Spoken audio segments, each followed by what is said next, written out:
Hey guys, it's your girl Vida. Welcome to the revamping of my YouTube channel. So today I wanted to try painting with my Himi Miya Guache palette. This is the set of 24 I got a while ago on Amazon. I know I'm late to the party since I believe these exploded onto the scene 2 years ago, but that's okay. This is going to be my second time painting mainly with gouache. I'm still getting the hang of how to use it, but I really want to show you guys my progress with this medium. I'm actually more comfortable with markers, but I always like to try new mediums out. So today I'm going to be painting this turning red sketch I did. I love this movie so much, and I really love this scene with them on the rooftop. So without any spoilers, I'm just gonna go ahead and paint this. I thought it would be really cute to try and recreate that scene with this really cute gouache palette I've got right here. So here I'm just pulling my initial colors that I want to start with. The first time I painted with the set, I just kind of dipped my brushes into the pots, but I didn't like the mess it made and it was so annoying to clean it. So I try to scoop out the colors I need instead and put it on the palette. And I want to do an underpainting with cooler tones first, so I'm watering down this blue color so I can get more of a watercolor effect. It's going to be easier for me to spread it on the paper without a lot of the color lifting later on.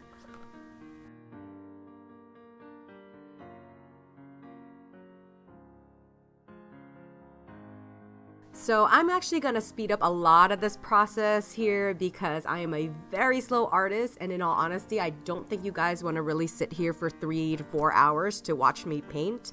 But anyway, I'm just adding this really cute little blue wash to most of the paper. I'm using a watercolor block for this piece. I don't remember what it was at the top of my head, so I'm going to just put it up on the screen and let you guys know what brand I'm using, the type of paper, etc., etc. I just know that this one is a cold press print. But anyway, I want a majority of this piece to have this beautiful blue tone, so this is why I started with a light blue wash all over the background and foreground. And then I just make sure not to paint the moon since I want that to be super bright later on, and also the girls because I wanted them to pop out a little bit more. And the reason why you want to start with thinner layers when you are working with gouache is that so you're not lifting colors later on in your painting. Gouache gets activated and reactivates with water, so you want to make sure that you start with thinner layers first before working up to an opaque saturation. Otherwise, you're going to run into the issue of it lifting later on, and you're probably going to see that as we go on with this process. If this looks a little awkward in painting, it's because I'm painting it from the side. I just still haven't figured out how to film. So here I'm just adding a light blue outline around May and her friends to make it look like the lights from the city are bouncing against their skin. If that makes sense. It might not. I mean, I guess these would be highlights. I probably should have added these later, but I just kind of wanted to make sure I had that room, so I didn't paint over it later on. I'm using this purple to mark where the shadows should be. I also start to add in details for the roof. I probably should have gone with a lighter color first, but I'm still getting the hang of using gouache, so I keep treating it like it's acrylic paint sometimes. You can see here I will eventually water down a little bit of the paint, so it's gonna, look a little bit more watery, a little bit lighter, so I'm not lifting that color later on. That way I can literally go back to it and layer it without a problem.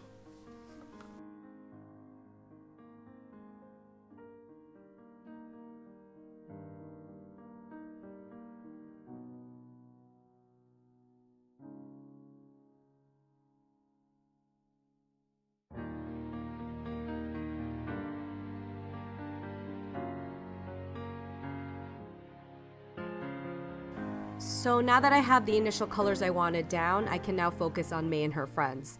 So here I'm using a wash of orange on May just to give her a nice warm fill. And I really love how this orange is contrasting and complementing the sky like perfectly. I just love it. I'm also careful not to color over some of the blue highlights I use to outline the red panda body.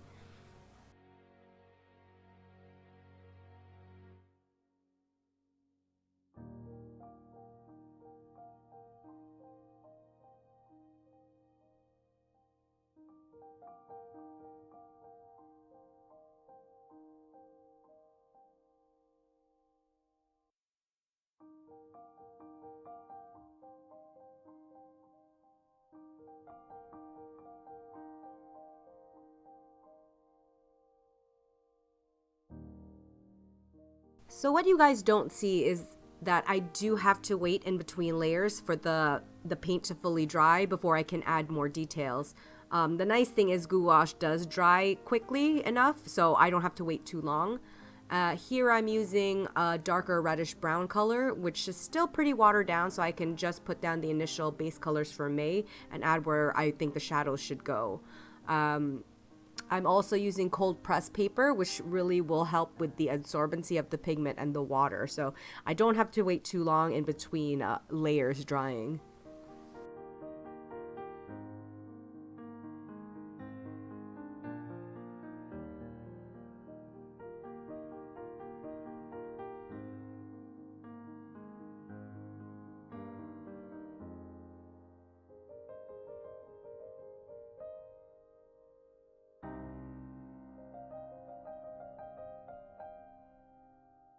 So now I'm working on Miriam. She was a bit of a challenge because of her plaid shirt. The details were really difficult for me to do with gouache. So later on I will add details with colored pencils. Then we have Abby, which was my favorite character in the movie. I feel like my personality fits her the most. She's just so out there too, and she was just so cute. I loved her round chubby face. It looks kind of like mine. And last we have Priya, who definitely reminds me of my sister. She's definitely a bookworm like my sis and has all that so chill but so cool girl vibe to her. I love the characters in this movie. I can now start adding more details to the roof, and I really hated how this was turning out at first. And you're going to see me struggle with this for a while. I just really had no idea how to paint this level of detail that I was seeing in the reference photo. So I kind of just winged it. But again, it was not my favorite, and I got really annoyed with the roof, so I moved on to the moon just to keep on going. When I hate the way something is turning out, I usually stop and I just give up on the piece. But I'm trying to force myself to just work on something else and move on, and to really just trust the process. It's super, super, super hard though. I don't know how to keep positive when I just don't like a piece. But you know what? 2022, I'm trying to not give up so easily, and I just fight through the ugly painting as best as I can. And I always end up being super frustrated when I'm not an expert at something right away. So filming this process gives me a lot of accountability and room to grow and improve my art, which is a really nice thing, I suppose. So at this point, I really just want to give up, and I just kept telling myself, trust the process, trust the process. So what do you guys do to motivate yourselves when things just start looking janky? Because this was looking janky. So here I'm just desperately layering more shadows to give the piece more depth. But to be honest, I just never know what I'm going to do majority of the time. I really don't go in for a plan for the most part. So maybe that's why I struggle with a lot of my pieces, because I just kind of wing it and go. So while I wait for this ugly roof to dry, I move on to add more details to May. May is the only thing I'm loving in this piece so far, so I should have just done a full piece with her in it. Then I know I move on to Abby's hair. It's closer to black, I think, but in the reference photo I'm using, her hair is reflecting all kinds of colors, so I based it off of that. So it's looking blonde right now, but I'm going to fix it, I promise. And then Priya's hair was the easiest to color. I loved how it came out. Absolutely no problems. Priya and May were probably the two that did not give me trouble at all for this piece.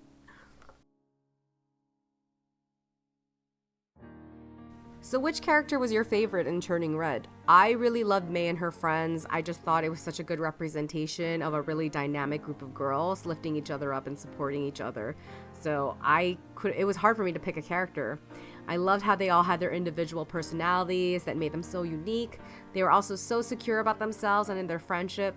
It definitely reminds me of my small circle of friends. You just have those few ride or dies that you know will always have your back and you have theirs. So it was really nice. I appreciated it a lot. Anyway, I'm rambling. So here I'm adding more details to the roof. It's finally starting to come together, so my mood's lifted up by a lot at this point, but I just keep adding little details till it comes together to make sense to me.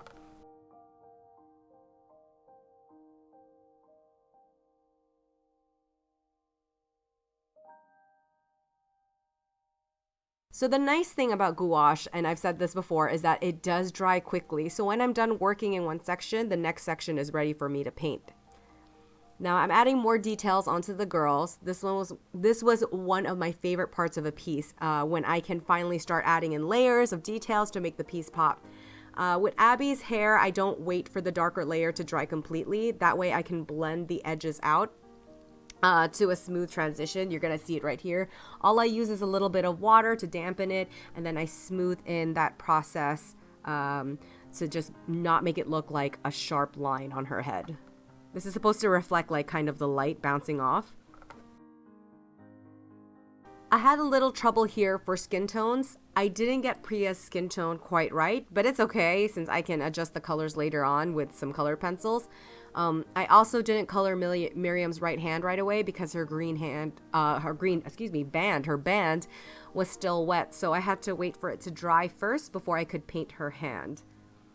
And then so now I'm going to start adding the buildings in the background, starting with the darker colors closer to the foreground and then fading them out when it gets farther away. I'm going to stop talking for a bit so you guys can just enjoy my wonky process.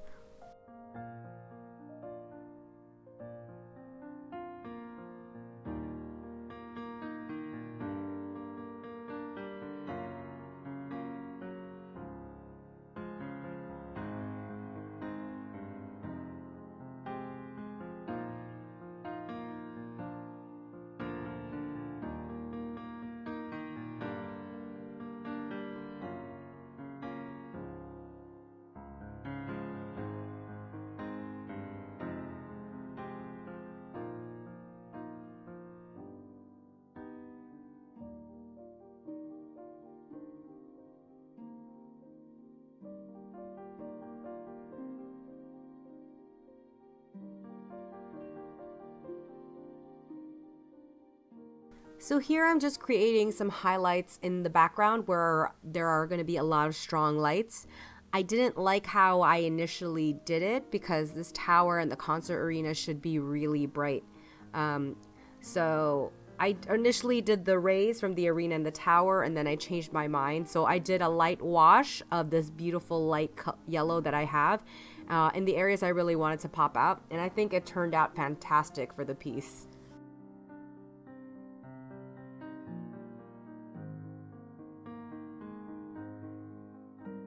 I'm also adding more blue to create more of that contrast between the night sky and the moon. And then I just go ahead with a damp brush, not super soaking wet, a damp brush, and I just kind of blend the two colors together so it looks seamless. It has a nice even blend to it, I suppose.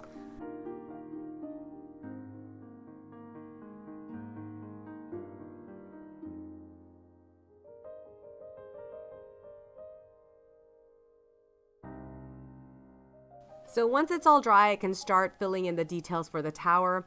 She a little janky, but that's okay. I was literally painting this on the side, so my sense of direction in terms of perspective and stuff was just really off for this piece, but that's okay.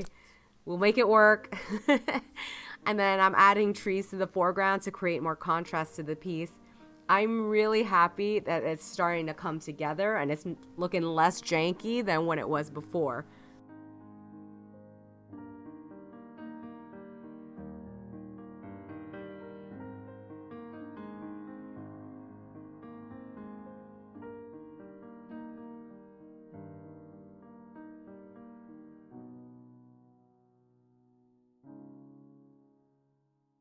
And of course, we are back to the roof because it is the bane of my existence at this point. I'm once again blending some of the colors and I'm finally adding details onto the cake.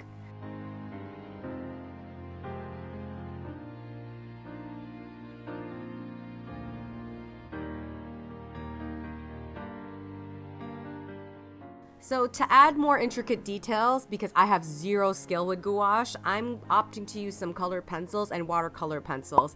So I forgot to show the tin for the watercolor pencils. I'll put it up on the screen, but they are the Derwent watercolor pencils. And I am very sorry, it's a little out of focus here. I'm just adding the windows and lights to the buildings with my pencils. I use a combination of light blues, whites, bright yellow, and then also some magentas and pinks to make the buildings pop. and then I go ahead and use some dark purples and dark blues to kind of give definition to the buildings.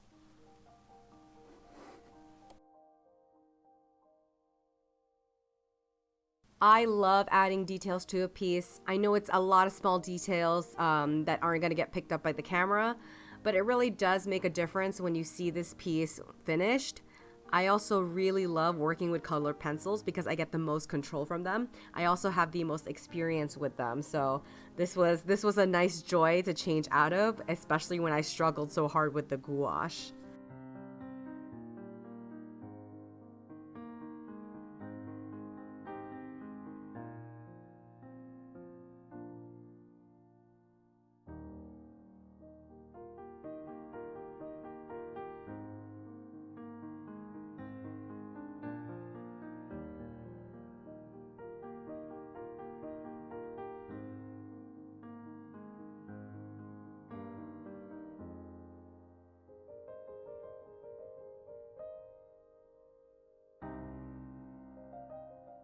So I'm activating the watercolor pencils with some water to smooth out the layers of the color pencils.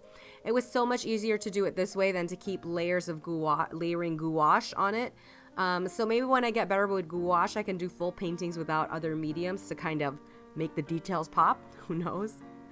I'm now just using a gel pen to put some stars and highlights. I wish I had just used gouache for this part because the gel pens I have kind of suck, and you can kind of see me struggle trying to put the highlights onto the piece.